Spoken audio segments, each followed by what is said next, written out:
Bon, ce qui nous a conduit à créer ce mouvement, c'est l'échec des politiques des différents gouvernements qui se sont succédés à la tête de notre pays.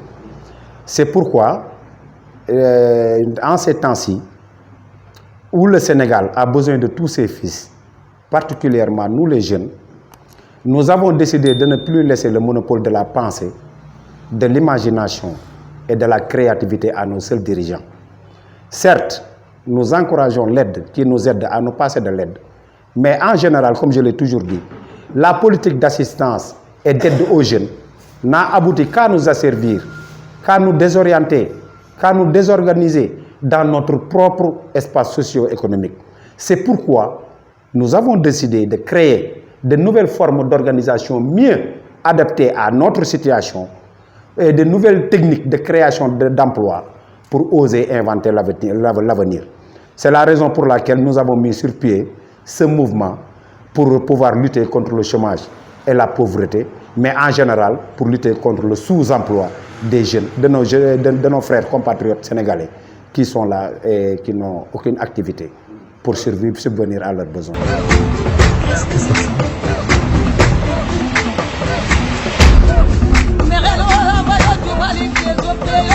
Donc je vais vous faire une historique très rapide. Le mouvement a été créé dans l'informel en 1999. Bon, depuis lors, beaucoup d'eau et d'encre ont coulé sous les ponts.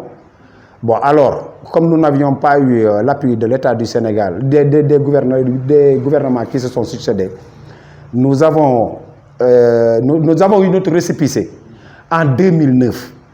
En 2009. Mais depuis 2009, nous faisons notre petit bonhomme de chemin. Et alors, nous nous sommes appuyés sur le mécénat et les partenariats. Et depuis lors, nous avons pu faire des résultats en insérant plus de 800 et quelques personnes et en créant des emplois. Au total, ça fait 800 et quelques.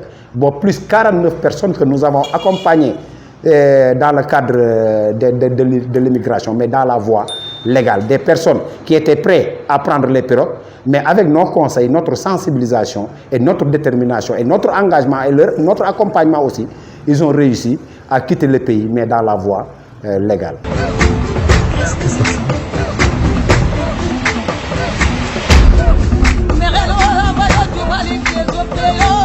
Oui, parce que j'y ajoute aussi, ce ne sont pas seulement les diplômés sans emploi, parce qu'il y a beaucoup de personnes sans emploi qui font partie du mouvement et qui ne sont pas diplômés. Ils n'ont même pas fait le CI. Il y en a beaucoup même, mais ils ont fait les DARA.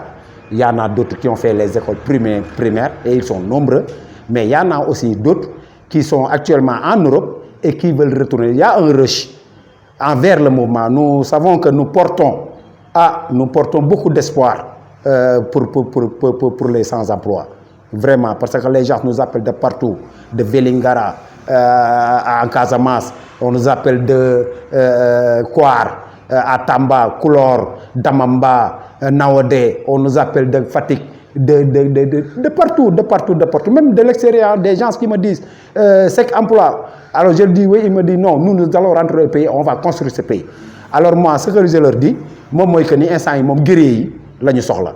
Bon, yàlla dogal na nag il y a beaucoup de riches, beaucoup de personnes veulent s'inscrire, mais nous sommes à un moment où nous avons besoin l'État du Sénégal pour pouvoir contenir tous ces jeunes sans emploi et les orienter, les sensibiliser et les insérer au niveau national dans le cadre du travail.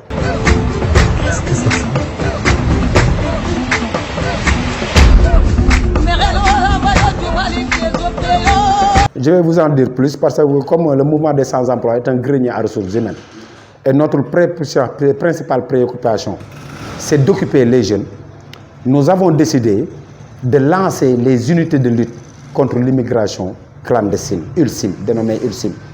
Et alors dans ce cadre, nous savons que nous pouvons le faire, nous savons que nous pouvons dire basta à cette immigration vraiment monstrueuse.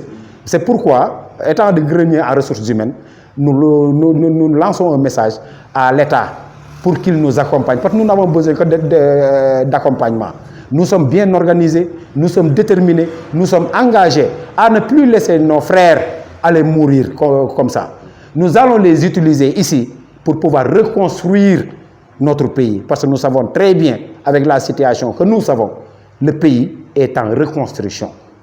Nous savons cela, alors nous avons décidé d'apporter notre pierre à l'édifice en créant les unités de lutte contre l'immigration clandestine pour venir en aide à l'État du Sénégal et à la population pour que les gens puissent utiliser la voie légale et aller vers l'étranger.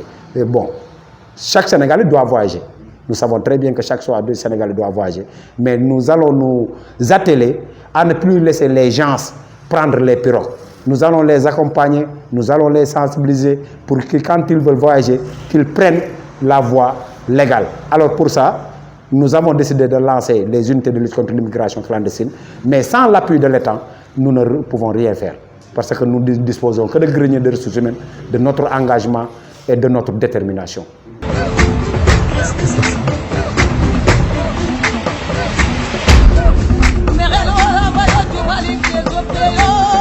Je vais vous dévoiler quelque chose. D'ailleurs, les gens me le demandent beaucoup. Vous savez, nous avons les programmes spéciaux.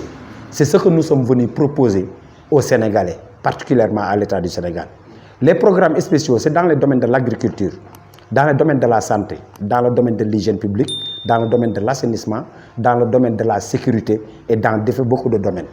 Mais pour ce qui est de l'agriculture, nous connaissons des personnes qui nous ont donné des terres. Comme par exemple, je vais vous donner un exemple.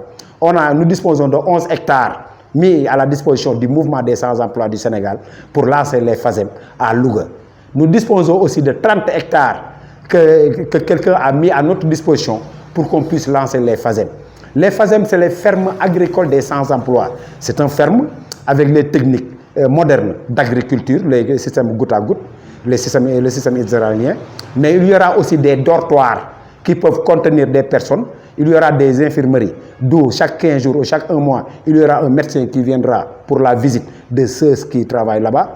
Il y aura aussi des cuisines. C'est une ferme. Mais on va y faire aussi de l'embauche, volaille et autres. Mais aussi, pour l'importance des fermes agricoles, tout ce que nous allons produire dans les fermes agricoles, nous allons les donner aux personnes à mobilité réduite qui vont se charger de la vente. En retour, ils peuvent avoir quelque chose. En retour, les fermes auront aussi quelque chose. Et ça va permettre à tout Sénégalais de pouvoir s'occuper. Alors, c'est pour cela que nous insistons là-dessus, pour demander au président de la République, au premier ministre Ousmane Sonko et au ministre de l'Agriculture de nous venir en aide pour pouvoir installer ces fermes agricoles.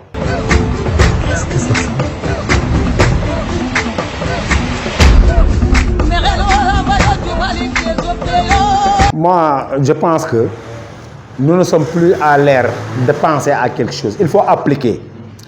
Il faut refonder ou reconstruire le système éducatif sénégalais. Il faut le faire. Parce qu'on ne peut pas perdre 27 ans de votre vie dans le cadre de l'enseignement.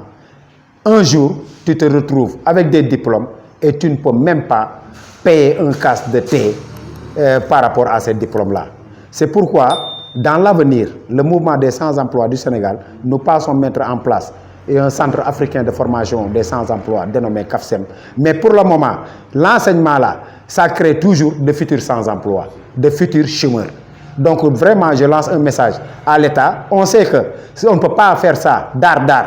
Mais pour le moment, nous, le mouvement des sans-emploi du Sénégal, nous pouvons absorber nos compatriotes, les occuper et fédérer cette énergie pour la reconstruction nationale.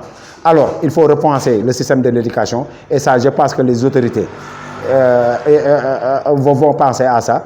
Mais pour le moment, ce système-là, ça ne nous mène nulle part. Alors, je leur demande de prioriser la formation professionnelle.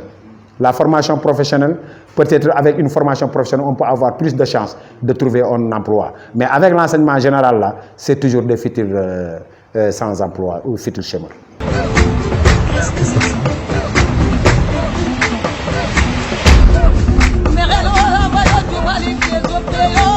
Le message que je vais lancer au président, à tous les Sénégalais, en commençant par le président de la République du Sénégal, Bassirou Diomaye Diakhar Faye, que beaucoup de personnes appellent maintenant Bagn Dé Dioki Faye, c'est le même message que je vais lancer au chef du gouvernement, le Premier ministre Ousmane Sonko, et à tous les membres du gouvernement.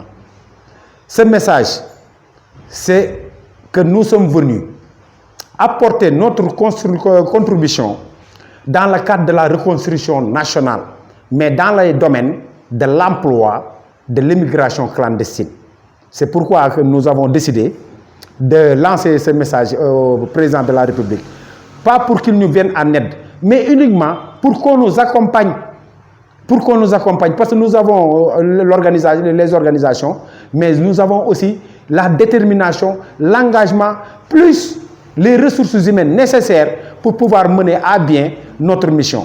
Donc nous le disons tout simplement, Monsieur le Président de la République, nous vous tendons la main.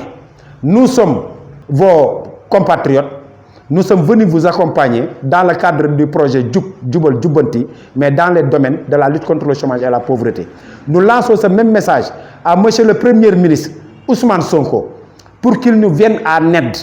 Comment nous venir en aide? C'est en donnant les directives nécessaires à tous les ministères pour qu'ils collaborent sous forme de partenariat avec le mouvement des sans-emploi du Sénégal pour qu'on puisse définitivement régler le problème du sous-emploi et régler aussi d'autres problèmes.